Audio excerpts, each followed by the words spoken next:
কিন্তু বাংলা দর্শন ইতিহাস বাদ পড়বে এই আলোচনা আমরা কোথাও শুনিনি এবং আমরাও কোথাও করিনি। আমার জানা মতে তো এরকম কোনো আলোচনা হয়নি। আর বাংলা মাতৃভাষা এটা কি বাদ দেওয়া যেতে পারে? এমন কোনো আলোচনা হয়নি এবং আমার জ্ঞাতসারে নেই। আমি জানি না এই নিউজ কোথেকে আসলো। তো আমরা কারিগরিকে ইম্পর্টেন্ট দিচ্ছি, আমরা আধুনিক নায়কত্ব করছি, আমরা মোর সাবজেক্ট যেগুলি আমাদের মার্কেট ডিমান্ড রয়েছে সেগুলিকে আমরা দেখছি, সে তো প্রতিনিয়ত আলোচনা হচ্ছে। কিন্তু বাংলা দর্শন ইতিহাস বাদ পড়বে এই আলোচনা আমরা কোথাও শুনিনি এবং আমরাও কোথাও করিনি।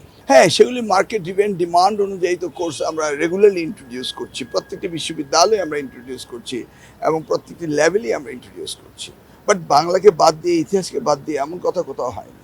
না না না, আমাদের টিচার শর্টেজ রয়েছে, সেগুলিতে আমরা রেগুলারলি টিচার নিচ্ছি, শর্টেজ ফিল আপ করছি।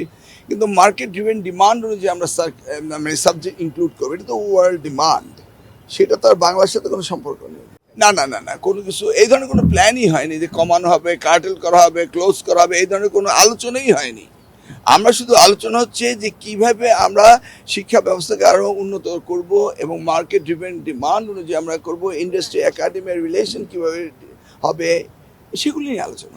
হ্যাঁ, আমাদের ওই মাদ্রাসা বোর্ডের যে প্রকল্পটি রয়েছে তাদের ইএফটি ওই সেটা সম্পর্কে আলোচনা হয়েছে। আরেকটি প্রকল্প আমাদের ওই প্রিভিয়াস বিল আটকে পড়েছিল, সেটা নিয়ে আলোচনা হয়েছে। ওই আমাদের মাল্টিমিডিয়া ক্লাসরুমে ওটার বিল নিয়ে আলোচনা হয়েছে। আমি দেখছি না, আমরা সবকিছু দেখেই করছি। আমি দেখছি না, স্পেসিফিক কিছু থাকলে বলেন, আমরা দেখবো।